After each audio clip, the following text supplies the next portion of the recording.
Ceci est un livre audio autogénéré par Google. Livre La guerre et la paix, tome 1. Par Graf Léo Tolstoï. Première partie, avant Tilsit, 1805 à 1807. Chapitre 1er. 1. Eh bien, prince, que vous disais-je? Gênes et Luc sont devenus les propriétés de la famille Bonaparte. Aussi je vous le déclare d'avance, vous cesserez d'être mon ami, mon fidèle esclave, comme vous dites, si vous continuez à nier la guerre et si vous vous obstinez à défendre plus longtemps les horreurs et les atrocités commises par cet antéchrist. Car c'est l'antéchrist en personne, j'en suis sûr. Allons, bonjour cher prince, je vois que je vous fais peur. Asseyez-vous ici et causons.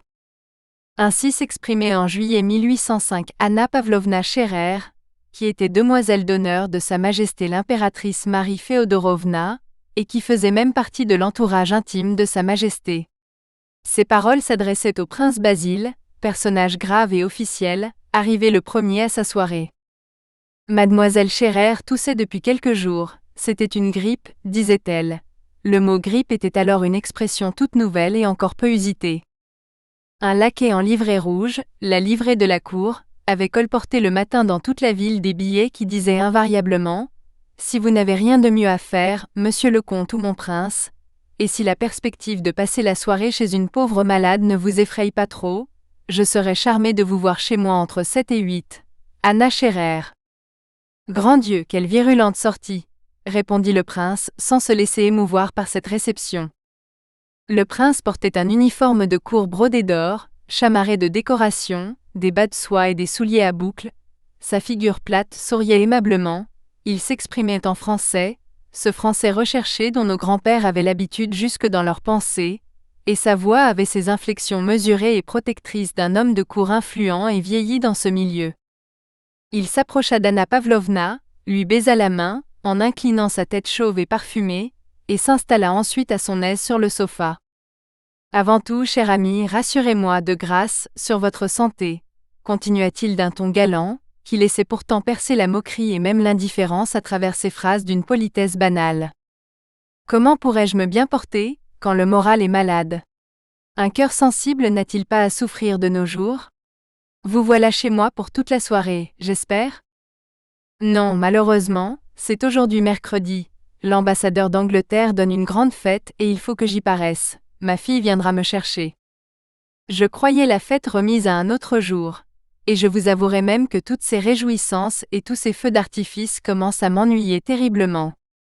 Si l'on avait pu soupçonner votre désir, on aurait certainement remis la réception, répondit le prince machinalement, comme une montre bien réglée, et sans le moindre désir d'être pris au sérieux. Ne me taquinez pas, voyons. Et vous, qui savez tout, dites-moi ce qu'on a décidé à propos de la dépêche de Novosiltso. Que vous dirais-je? Reprit le prince avec une expression de fatigue et d'ennui. Vous tenez à savoir ce qu'on a décidé? Eh bien, on a décidé que Bonaparte a brûlé ses vaisseaux, et il paraîtrait que nous sommes sur le point d'en faire autant. Le prince Basile parlait toujours avec nonchalance, comme un acteur qui répète un vieux rôle. Mademoiselle Scherer affectait au contraire, malgré ses 40 ans, une vivacité pleine d'entrain. Sa position sociale était de passer pour une femme enthousiaste. Aussi lui arrivait-il parfois de s'exalter à froid, sans en avoir envie, rien que pour ne pas tromper l'attente de ses connaissances. Le sourire à moitié contenu qui se voyait toujours sur sa figure, n'était guère en harmonie, il est vrai, avec ses traits fatigués, mais il exprimait la parfaite conscience de ce charmant défaut, dont, à l'imitation des enfants gâtés, elle ne pouvait ou ne voulait pas se corriger. La conversation politique qui s'engagea acheva d'irriter Anna Pavlovna. « Ah, ne me parlez pas de l'Autriche. Il est possible que je n'y comprenne rien, mais, à mon avis, l'Autriche n'a jamais voulu et ne veut pas la guerre. Elle nous trahit, c'est la Russie toute seule qui délivrera l'Europe. Notre bienfaiteur a le sentiment de sa haute mission, et il n'y faillira pas. J'y crois et j'y tiens de toute mon âme. Un grand rôle est réservé à notre empereur bien-aimé, si bon, si généreux.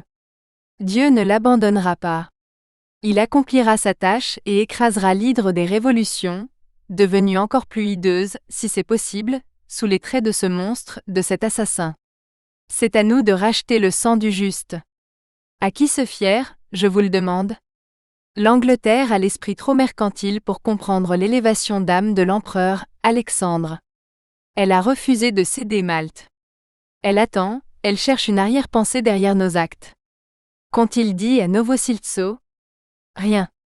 Non, non, ils ne comprennent pas l'abnégation de notre souverain, qui ne désire rien pour lui-même, et ne veut que le bien général. Qu'ont-ils promis? Rien et leurs promesses même sont nulles. La Prusse n'a-t-elle pas déclaré Bonaparte invincible, et l'Europe impuissante à le combattre? Je ne crois ni à Hardenberg, ni à Auschwitz. Cette fameuse neutralité prussienne n'est qu'un piège.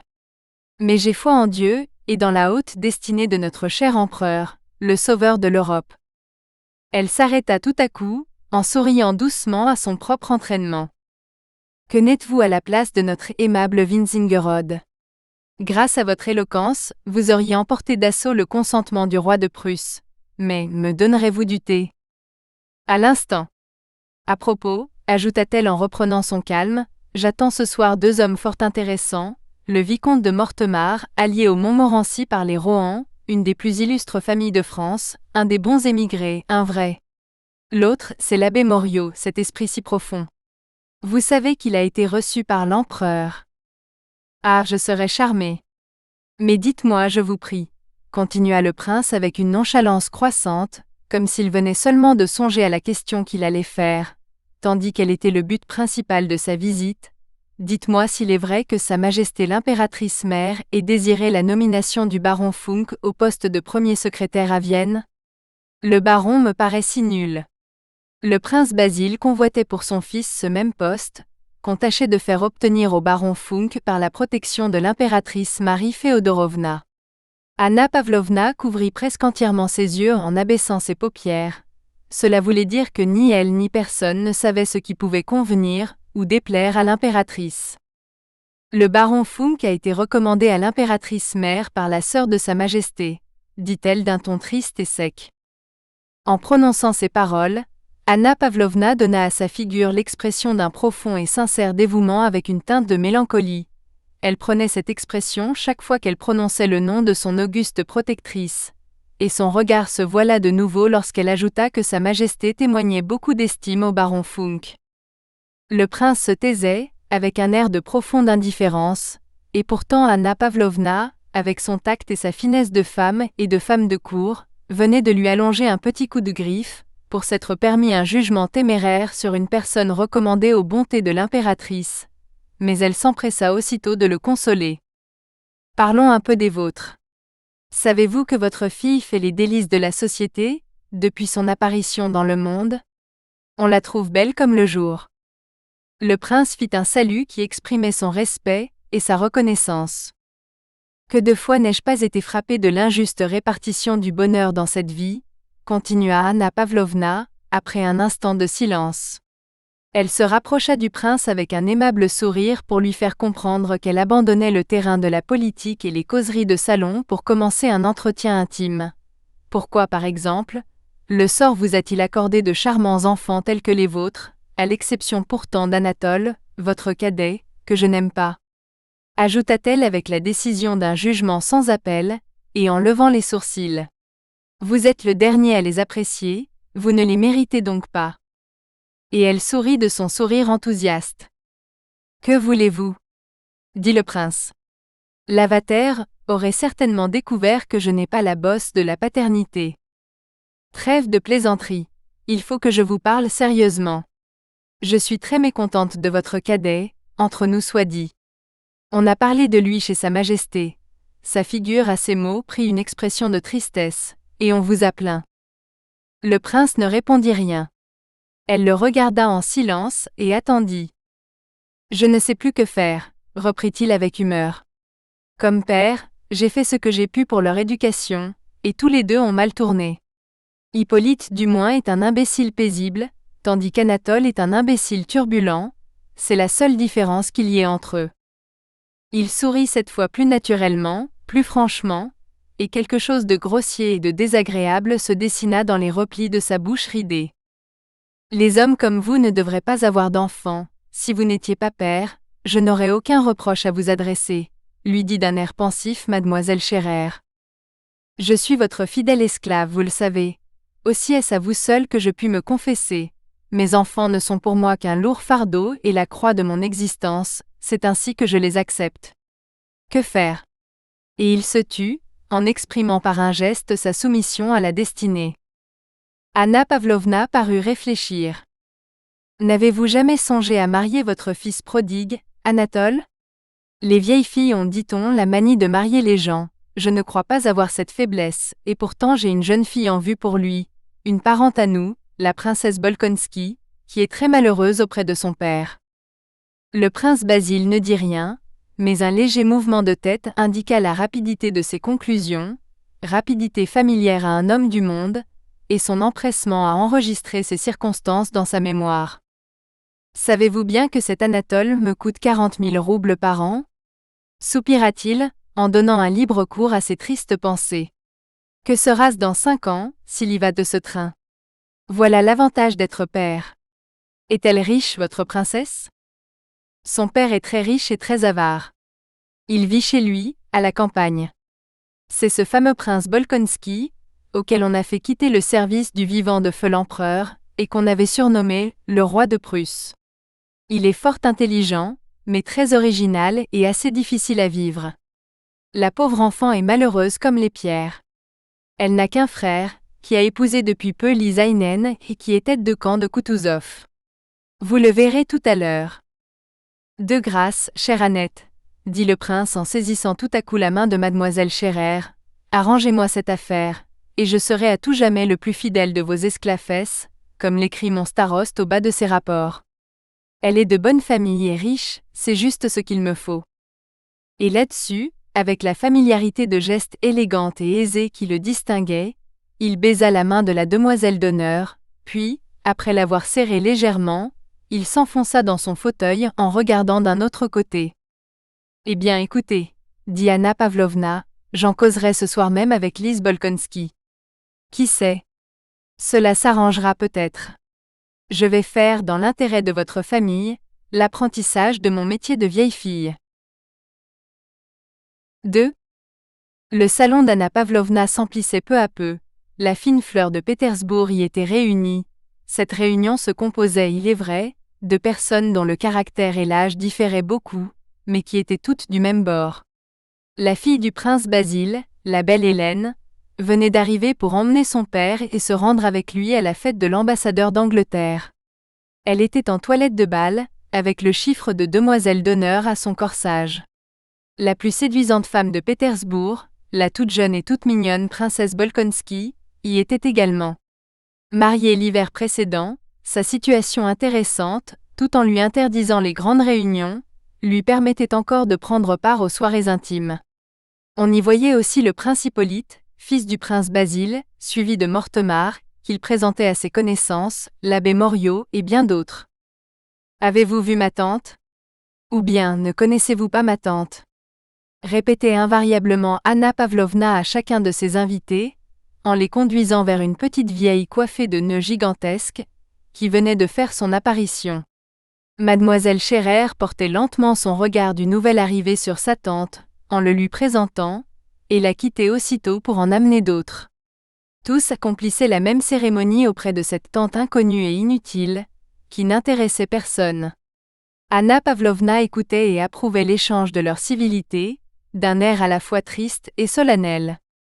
La tante employait toujours les mêmes termes, en s'informant de la santé de chacun, en parlant de la sienne propre et de celle de Sa Majesté l'impératrice, laquelle, Dieu merci, était devenue meilleure. Par politesse, on tâchait de ne pas marquer trop de hâte en s'esquivant, et l'on se gardait bien de revenir auprès de la vieille dame, une seconde fois dans la soirée. La jeune princesse Bolkonsky avait apporté son ouvrage dans un ridicule de velours brodé d'or. Sa lèvre supérieure, une ravissante petite lèvre, ombragée d'un fin duvet, ne parvenait jamais à rejoindre la lèvre inférieure. Mais malgré l'effort visible qu'elle faisait pour s'abaisser ou se relever, elle n'en était que plus gracieuse. Malgré ce léger défaut tout personnel et original, privilège des femmes véritablement attrayantes, car cette bouche à demi ouverte lui prêtait un charme de plus. Chacun admirait cette jeune femme, pleine de vie et de santé, qui à la veille d'être mère portait si légèrement son fardeau. Après avoir échangé quelques mots avec elle, tous, jeunes gens ennuyés ou vieillards moroses, se figuraient qu'ils étaient bien près de lui ressembler, ou qu'ils avaient été particulièrement aimables, grâce à son gai sourire, qui à chaque parole faisait briller ses petites dents blanches.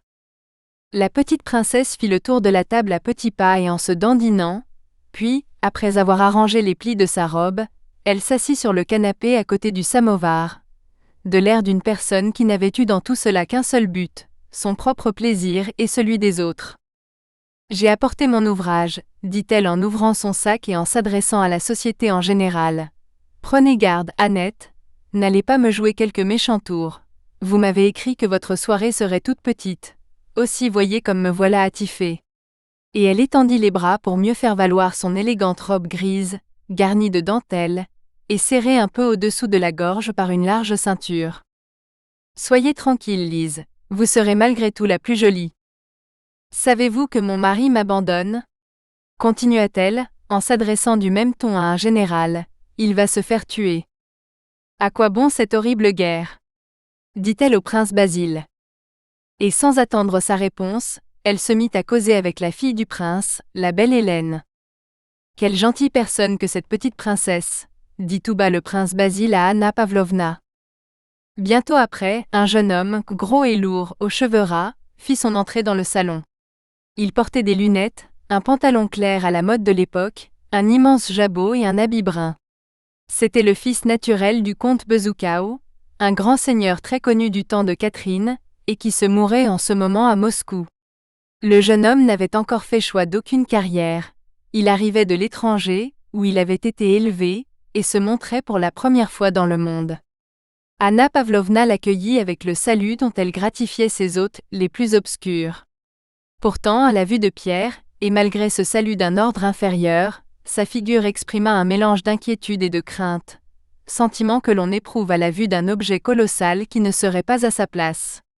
Pierre était effectivement d'une stature plus élevée que les autres invités, mais l'inquiétude d'Anna Pavlovna provenait d'une autre cause. Elle craignait ce regard bon et timide, observateur et sincère, qui le distinguait du reste de la compagnie. « C'est on ne peut plus aimable à vous, monsieur Pierre, d'être venu voir une pauvre malade, » dit-elle en échangeant avec sa tante des regards troublés pendant qu'elle le lui présentait. Pierre balbutia quelque chose d'inintelligible, en continuant à laisser errer ses yeux autour de lui. Tout à coup il sourit gaiement et salua la petite princesse comme une de ses bonnes connaissances, puis il s'inclina devant la tante. Anna Pavlovna avait bien raison de s'inquiéter, car Pierre quitta la tante brusquement, sans même attendre la fin de sa phrase sur la santé de Sa Majesté.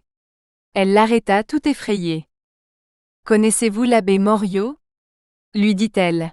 « C'est un homme fort intéressant. » « Oui, j'ai entendu parler de son projet d'une paix perpétuelle. C'est très spirituel.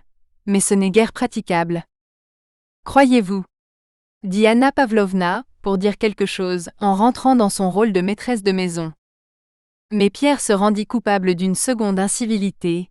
Il venait d'abandonner une de ses interlocutrices, sans attendre la fin de sa phrase, et maintenant il retenait l'autre, qui voulait s'éloigner, en lui expliquant, la tête penchée, et ses grands pieds solidement rivés au parquet, pourquoi le projet de l'abbé Morio n'était qu'une utopie. « Nous en causerons plus tard, » dit en souriant mademoiselle Scherer. S'étant débarrassée de ce jeune homme, qui ne savait pas vivre, elle retourna à ses occupations, écoutant, regardant, prête à intervenir sur les points faibles et à remettre à flot une conversation languissante. Elle imitait en cela la conduite d'un contremaître de filature, qui, en se promenant au milieu de ses ouvriers, remarque l'immobilité ou le son criard, inusité, bruyant d'un fuseau, et s'empresse à l'instant de l'arrêter ou de le lancer. Telle Anna Pavlovna se promenait dans son salon, s'approchait tour à tour d'un groupe silencieux ou d'un cercle bavard, un mot de sa bouche, un déplacement de personnes habilement opéré, remontait la machine à conversation, qui continuait à tourner d'un mouvement égal et convenable. La crainte que lui inspirait Pierre se trahissait au milieu de ses soucis. En le suivant des yeux, elle le vit se rapprocher pour écouter ce qui se disait autour de Mortemart et gagner ensuite le cercle de l'abbé Morio. Quant à Pierre, élevé à l'étranger, C'était sa première soirée en Russie, il savait qu'il avait autour de lui tout ce que Pétersbourg contenait d'intelligent, et ses yeux s'écarquillaient en passant rapidement de l'un à l'autre, comme ceux d'un enfant dans un magasin de joujoux, tant il craignait de manquer une conversation frappée au coin de l'esprit. En regardant ces personnages dont les figures étaient distinguées et pleines d'assurance, il en attendait toujours un mot fin et spirituel. La conversation de l'abbé Moriot l'ayant attiré, il s'arrêta, cherchant une occasion de donner son avis, car c'est le faible de tous les jeunes gens. 3. La soirée d'Anna Pavlovna était lancée, les fuseaux travaillaient dans tous les coins, sans interruption. À l'exception de la tante, assise près d'une autre dame âgée dont le visage était creusé par les larmes, et qui se trouvait un peu dépaysée dans cette brillante société, les invités s'étaient divisés en 3 groupes. Au centre du premier, où dominait l'élément masculin, se tenait l'abbé. Le second, composé de jeunes gens, entourait Hélène, la beauté princière, et la princesse Bolkonsky, cette charmante petite femme, si jolie et si fraîche, quoique un peu trop forte pour son âge. Le troisième s'était formé autour de Mortemart et de mademoiselle Scherer. Le vicomte, dont le visage était doux et les manières agréables, posait pour l'homme célèbre, mais par bienséance, il laissait modestement à la société qui l'entourait le soin de faire les honneurs de sa personne. Anna Pavlovna en profitait visiblement à la façon d'un bon maître d'hôtel, qui vous recommande, comme un mets choisi et recherché, certains morceaux qui, préparés par un autre, n'auraient pas été mangeables. Elle avait ainsi servi à ses invités le vicomte d'abord et l'abbé ensuite, 2 bouchées d'une exquise délicatesse. Autour de Mortemart, on causait de l'assassinat du duc d'Enghien. Le vicomte soutenait que le duc était mort par grandeur d'âme, et que Bonaparte avait des raisons personnelles de lui en vouloir. « Ah oui, contez-nous cela, vicomte », dit gaiement Anna Pavlovna qui avait trouvé dans cette phrase « Contez-nous cela, vicomte », un vague parfum Louis XV. Le vicomte sourit et s'inclina en signe d'assentiment. Il se fit un cercle autour de lui, tandis qu'Anna Pavlovna invitait les gens à l'écouter. Le vicomte, dit-elle tout bas à son voisin, connaissait le duc intimement. Le vicomte, répéta-t-elle en se tournant vers un autre, est un conteur admirable. Le vicomte, ceci s'adressait à un troisième, appartient au meilleur monde, cela se voit tout de suite.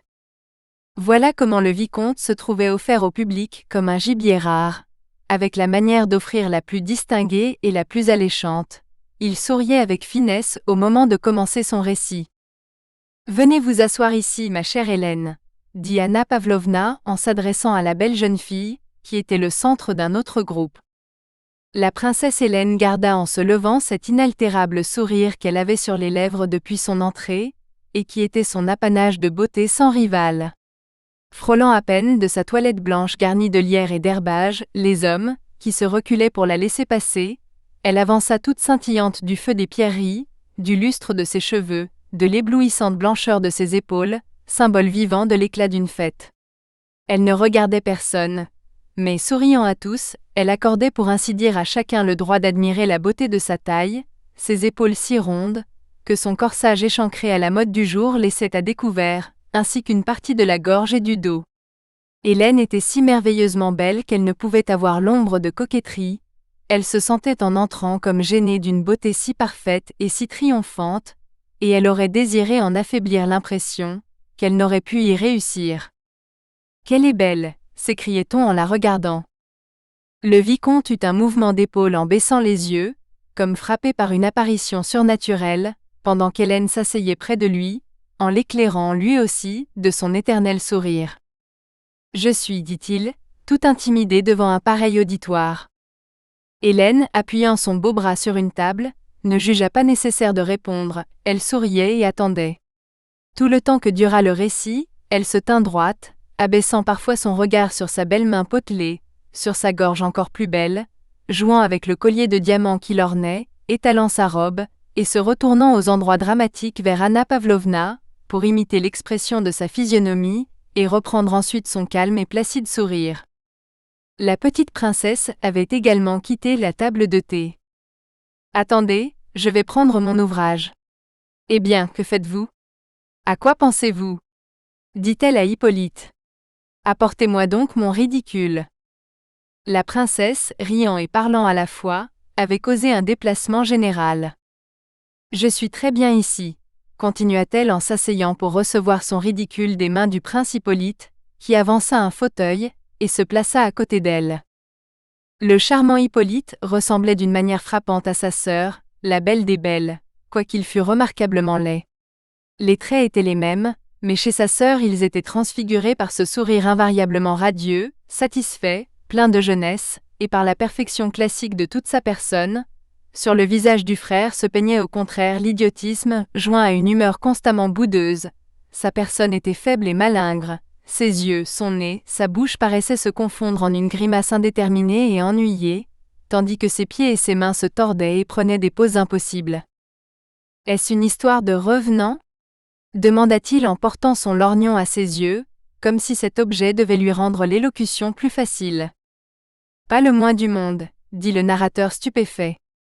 « C'est que je ne puis les souffrir, » reprit Hippolyte, et l'on comprit à son air qu'il avait senti après coup la portée de ses paroles, mais il avait tant d'aplomb qu'on se demandait chaque fois qu'il parlait, s'il était bête ou spirituel.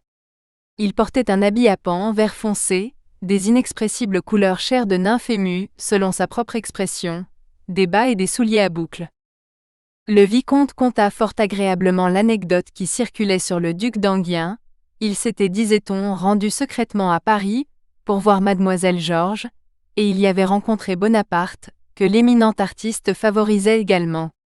La conséquence de ce hasard malheureux avait été pour Napoléon un de ces évanouissements prolongés auxquels il était sujet, et qu'il avait mis au pouvoir de son ennemi. Le duc n'en avait pas profité, mais Bonaparte s'était vengé plus tard de cette généreuse conduite en le faisant assassiner. Ce récit, plein d'intérêt, devenait surtout émouvant au moment de la rencontre des deux rivaux, et les dames s'en montrèrent émues. « C'est charmant, » murmura Anna Pavlovna en interrogeant des yeux la petite princesse. « Charmant », reprit la petite princesse en piquant son aiguille dans son ouvrage pour faire voir que l'intérêt et le charme de l'histoire interrompaient son travail. Le vicomte goûta fort cet éloge muet, et il s'apprêtait à continuer, lorsqu'Anna Pavlovna, qui n'avait pas cessé de surveiller le terrible Pierre, le voyant aux prises avec l'abbé, se précipita vers eux pour prévenir le danger. Pierre avait en effet réussi à engager l'abbé dans une conversation sur l'équilibre politique, et l'abbé, visiblement enchanté de l'ardeur ingénue de son jeune interlocuteur, lui développait tout au long son projet tendrement caressé. Tous deux parlaient haut, avec vivacité et avec entrain, et c'était là ce qui avait déplu à la demoiselle d'honneur. Quel moyen! Mais l'équilibre européen et le droit des gens, disait l'abbé. Un seul empire puissant comme la Russie, réputé barbare, se mettant honnêtement à la tête d'une alliance qui aurait pour but l'équilibre de l'Europe, et le monde serait sauvé. Mais comment parviendrez-vous à établir cet équilibre? Disait Pierre, au moment où Anna Pavlovna, lui jetant un regard sévère, demandait à l'Italien comment il supportait le climat du Nord. La figure de ce dernier changea subitement d'expression, et il prit cet air doucereusement affecté, qui lui était habituel avec les femmes. Je subis trop vivement le charme de l'esprit et de la culture intellectuelle de la société féminine surtout, dans laquelle j'ai l'honneur d'être reçu, pour avoir eu le loisir de songer au climat, répondit-il, tandis que mademoiselle Scherer s'empressait de les rapprocher, Pierre et lui, du cercle général, afin de ne les point perdre de vue. Au même moment, un nouveau personnage fit son entrée dans le salon de mademoiselle Scherer. C'était le jeune prince Bolkonsky, le mari de la petite princesse, un joli garçon de taille moyenne, avec des traits durs et accentués. Tout en lui, à commencer par son regard fatigué, et à finir par sa démarche mesurée et tranquille, était l'opposé de sa petite femme, si vive et si remuante. Il connaissait tout le monde, dans ce salon. Tous lui inspiraient un ennui profond, et il aurait payé cher pour ne plus les voir ni les entendre, sans en excepter même sa femme. Elle semblait lui inspirer plus d'antipathie que le reste, et il se détourna d'elle avec une grimace qui fit tort à sa jolie figure. Il baisa la main d'Anna Pavlovna, et promena ses regards autour de lui en fronçant le sourcil. « Vous vous préparez à faire la guerre, prince ?» lui dit-elle. « Le général Koutouzov a bien voulu de moi pour aide de camp, » répondit Bolkonsky en accentuant la syllabe « zo ». « Et votre femme ?» « Elle ira à la campagne. » Comment n'avez-vous pas honte de nous priver de votre ravissante petite femme? André, s'écria la petite princesse, aussi coquette avec son mari qu'avec les autres. Si tu savais la jolie histoire que le vicomte vient de nous conter sur... Nous espérons que vous avez apprécié cet aperçu. Pour continuer à écouter ce livre audio sur Google Play Livres, utilisez le lien dans la description de la vidéo.